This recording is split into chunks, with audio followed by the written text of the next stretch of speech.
ಸಿದ್ಧಿ ವಿನಾಯಕ ಪ್ರಸನ್ನ ಗುಂಜಾವನಪುರಾಧೀಶಂ ನೋದರೋರಗ ಬಂಧನಂ ದ್ವಿಭುಜ ವಿರದೋತಿಷ್ಠನ್ ಗಜೇಂದ್ರಾನನ ವಂದನಂ. ತಪಮುನಿಗಳಾದ ವಾಲಕಿಲ್ಯ ಋಷಿಗಳ ತಪಸ್ಸಿಗಾದ ವಿಘ್ನಗಳ ನಿವಾರಣೆಗಾಗಿ ನಾರದ ಮುನಿಗಳ ಸಲಹೆಯಂತೆ ವಾಲಕಿಲ್ಯ ಋಷಿಗಳು ಶ್ರೀ ಮಹಾಗಣಪತಿಯನ್ನು ಪ್ರತಿಷ್ಠಾಪಿಸಿ ಆರಾಧಿಸಿ ತಪಸ್ಸಿದ್ಧಿ ಪಡೆದವರೆಂಬುದು ಪೌರಾಣಿಕ ಹಿನ್ನೆಲೆಯ ನಂಬಿಕೆಯಾಗಿದೆ. ಆಳರಸರೂ ಕೂಡ ಆರಾಧಿಸಿ ದತ್ತಿ ಭೂಮಿ ಉಂಬಳಿ ನೀಡಿದ ಇತಿಹಾಸವಿದೆ. ಕ್ಷೇತ್ರ ಇಡಗುಂಜಿಯ ಶ್ರೀ ಗಣೇಶನ ಕಪ್ಪು ಶಿಲಾವಿಗ್ರಹ ಸುಂದರವಾಗಿದ್ದು ಅಂದಾಜು 2000 ವರ್ಷಗಳಿಗೂ ಪ್ರಾಚೀನವಾಗಿದೆ. ಪೀಠದ ಮೇಲೆ ನಿಂತಿದೆ. ಆಭರಣ ಭೂಷಿತನಾಗಿದ್ದಾನೆ. 2 ಕೈಗಳು 2 ದಂತ ಹೊಂದಿದ್ದು ಬಲಗೈಯಲ್ಲಿ ಪದ್ಮವನ್ನು ಮೋದಕ ತುಂಬಿದ ಪಾತ್ರೆ ಎಡಗೈಯಲ್ಲಿದ್ದು ಸೊಂಡಿಲು ಎಡಮುರಿಯಲ್ಲಿ ಮೋದಕ ಸವಿಯುತ್ತಿದೆ. ಹೊಟ್ಟೆಗೆ ನಾಗರ ಯಜ್ಞೋಪವೀತವಿದ್ದು ಅದಕ್ಕೆ ಗಂಟೆ ಸುರಿದಿದೆ. ತಲೆಯ ಹಿಂದೆ ಕೂದಲು ಹರಡಿದೆ. ಏಳು ಹೊಟ್ಟೆಯು ಮೊಣಕಾಲಿನವರೆಗಿದ್ದು ಪಟ್ಟೆ ಮಡಿಯುಟ್ಟು 2 ಬದಿಯಲ್ಲಿ ಇಳಿಬಿಟ್ಟಿದೆ. ಶರಾವತಿ ನದಿ ತೀರದಲ್ಲಿ ಇಡ ಎಂದರೆ ಆನೆ, ಕುಂಜ ಎಂದರೆ ಸಸ್ಯರಾಶಿಯ ಶ್ರೀ ಗಣೇಶನ ಕ್ಷೇತ್ರವು ಗುಂಜಾರಣ್ಯವಾಗಿದ್ದು ಇಡಕುಂಜ ಎಂದು ಹೆಸರಿನಿಂದ ಮಾರ್ಪಾಡಾಗಿ ಈಗಿನ ಇಡಗುಂಜಿಯಾಗಿ ಪ್ರಸಿದ್ಧವಾಗಿದೆ. ಪ್ರಥಮ ಪೂಜ್ಯನು ವಿಘ್ನ ನಿವಾರಕ ವಿಘ್ನೇಶ್ವರನಾಗಿ ಭಕ್ತರ ಸಂಕಷ್ಟ ನಿವಾರಕನಾಗಿದ್ದಾನೆ. ಸಂಕಷ್ಟಿ ವಿನಾಯಕ, ಚೌತಿ, ಮಹಾಚೌತಿ, ಸಂಕ್ರಾಂತಿ, ರಥಸಪ್ತಮಿ ಮುಂತಾದ ವಿಶೇಷ ದಿನಗಳಲ್ಲಿ ಭಕ್ತರಿಂದ ಸೇವೆ ಸಲ್ಲಿಸುವುದು ವಿಶೇಷ ಪುಣ್ಯಪ್ರದವಾಗಿದೆ. ಎಲ್ಲ ಸಮುದಾಯದವರಿಗೂ ಈ ಕ್ಷೇತ್ರ ಪ್ರಮುಖ ಯಾತ್ರಾ ಸ್ಥಳವಾಗಿದ್ದು ನಂಬಿ ಬೇಡಿದವರ ಇಷ್ಟಾರ್ಥ ನೆರವೇರಿಸುವ ಬಾಲಗಣೇಶನ ಸನ್ನಿಧಿಗೆ ಭಕ್ತರು ಪದೇ ಪದೇ ಆಗಮಿಸಿ ಸೇವೆ ಹರಕೆ ಸಲ್ಲಿಸುವುದು ಕ್ಷೇತ್ರದ ಮಹಿಮೆಗೆ ನಿದರ್ಶನವಾಗಿದೆ.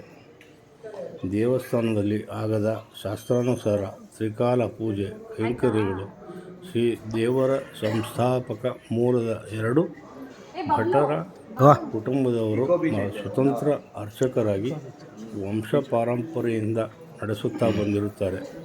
ಹಿಂದೆ ಅರ್ಚಕ ಕುಟುಂಬದವರೇ ಆಡಳಿತ ನಿರ್ವಹಿಸಿ ಭಕ್ತರ ಸಹಾಯದಿಂದ ದೇವಾಲಯ ಜೀರ್ಣೋದ್ಧಾರಗೊಳಿಸಿದ್ದು ಮದ್ರಾಸ ಧಾರ್ಮಿಕ ದತ್ತಿ ಕಾಯ್ದೆಯಡಿ ದೇವಳ ಕಮಿಟಿಯಿಂದ ನಂತರ ಬಾಂಬೆ ಪಬ್ಲಿಕ್ ಟ್ರಸ್ಟ್ ಕಾಯ್ದೆಯಡಿ ನೇಮಕಗೊಳ್ಳುವ ಟ್ರಸ್ಟ್ ಕಮಿಟಿ ಇತ್ತು. ಈಗ ಕರ್ನಾಟಕ ಹಿಂದೂ ಧಾರ್ಮಿಕ ಸಂಸ್ಥೆಗಳು ಮತ್ತು ಧರ್ಮಾದಾಯ ದತ್ತಿಗಳ ನಿಯಮ 1997 ಅಡಿ ಸರ್ಕಾರದ ಅಧಿಸೂಚಿತ ಎ ವರ್ಗದ ದೇವಸ್ಥಾನವಾಗಿದೆ. ದೇವರ ಸ್ಥಾಪನೆಯಿಂದಲೇ ಅರ್ಚಕರ ಪೂಜಾ ಹಕ್ಕು ಸ್ವತಂತ್ರವಾಗಿ ಆರಂಭಗೊಂಡು ಅವರೇ ದೇವಾಲಯದ ಸಂಸ್ಥಾಪಕ ಅರ್ಚಕ ಕುಟುಂಬದವರಾಗಿರುವುದರಿಂದ ವಂಶ ಪಾರಂಪರೆಯಾಗಿ ಪೂಜಾ ಹಕ್ಕೆಂದು ನ್ಯಾಯಾಲಯವು ಕೂಡ ತೀರ್ಪು ನೀಡಿದ್ದು ಇರುತ್ತದೆ. ಮುಜರಾಯಿ ಇಲಾಖೆಯವರು ಆಡಳಿತ ನಿಯಂತ್ರಿಸುತ್ತಿರುವವರಲ್ಲಿ ಇತ್ತೀಚೆಗೆ ಮಾನ್ಯ ಸುಪ್ರೀಂ ಕೋರ್ಟ್ ದೇವಾಲಯಕ್ಕೆ ಜಿಲ್ಲಾ ನ್ಯಾಯಾಧೀಶರನ್ನು ರಿಸೀವರ್ ಆಗಿ ನೇಮಿಸಿದ್ದು ಅವರ ಆಡಳಿತಕ್ಕೆ ಒಳಪಟ್ಟಿದೆ. ಮುರುಡೇಶ್ವರದಿಂದ 16 ಕಿಲೋಮೀಟರ್ ದೂರದಲ್ಲಿರುವ ಉತ್ತರ ಕನ್ನಡ ಜಿಲ್ಲೆಯ ಪ್ರಸಿದ್ಧ ಕ್ಷೇತ್ರ ಇಡಗುಂಜಿಗೆ ದಿನಾಲು ಬರುವ ಸಹಸ್ರ ಭಕ್ತರ ಕಷ್ಟ ನಿವಾರಿಸಿ ಮನೋಭೀಷ್ಟ ನೆರವೇರಿಸುವ ಮಾತೋಬಾರ ಶ್ರೀ ವಿನಾಯಕ ದೇವರ ಸೇವೆಯಿಂದ ಸಕಲ ಸದ್ಭಕ್ತರಿಗೂ ಶ್ರೇಯೋಭಿವೃದ್ಧಿ ಆಗಲಿ. ಇದು ದೇವಾಲಯದ ವಿಶೇಷ. ಹಾಗೆಯೇ ಈ ದೇವಾಲಯದಲ್ಲಿ ಬಂದು ಭಕ್ತರು ಉಳ್ಕೊಳ್ಳೋದಕ್ಕೆ ತಂಗೋದಕ್ಕೆ ದೇವಾಲಯದ ರೂಮ್ಗಳು ಕೂಡ ಇದೆ. ಹಾಗೆ ಯಾವುದೇ ಹರಕೆ ಹೊತ್ತು ಅಥವಾ ಯಾವುದೇ ಅಭೀಷ್ಟಗಳನ್ನ ನೆರವೇರಿಸಬೇಕಾದ್ರೆ ಬಂದು ಇಲ್ಲಿ ಒಂದು ಸಂಕಲ್ಪ ಮಾಡ್ಕೊಳ್ತಾರೆ. ಆ ಸಂಕಲ್ಪವು ಕೂಡ ಈಡೇರಿ ಇಲ್ಲಿ ಅಭೀಷ್ಟಗಳು ನೆರವೇರಿದಾಗ ಈ ದೇವಾಲಯಕ್ಕೆ ತಾವು ಏನು ಅಂದ್ಕೊಂಡಿರ್ತಾರೆ ಆ ಶಕ್ತಿಯಾನುಸಾರ ಆ ಪೂಜೆಯನ್ನು ಇಲ್ಲಿ ಬಂದು ಮಾಡಿಸ್ತಾರೆ, ಕೊಡ್ತಾರೆ.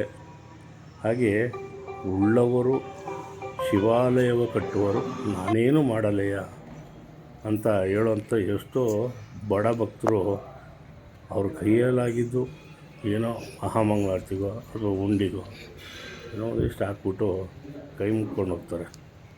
ಇದು ಇವತ್ತು ನೆನೆಯೋದಲ್ಲ, ಸರಿಸುಮಾರು 2000 ವರ್ಷಗಳ ಪುರಾತನವಾದ ದೇವಾಲಯವಾಗಿದ್ದು, ಈ ದೇವಾಲಯ ಹಾಗೂ ಇಲ್ಲಿರುವ ಗಣಪನು ಇಡೀ ಸದ್ಭಕ್ತರನ್ನು ಕಾಪಾಡುತ್ತಾ ಹೊರೆಯುತ್ತಿರುವುದು ವಿಶೇಷ.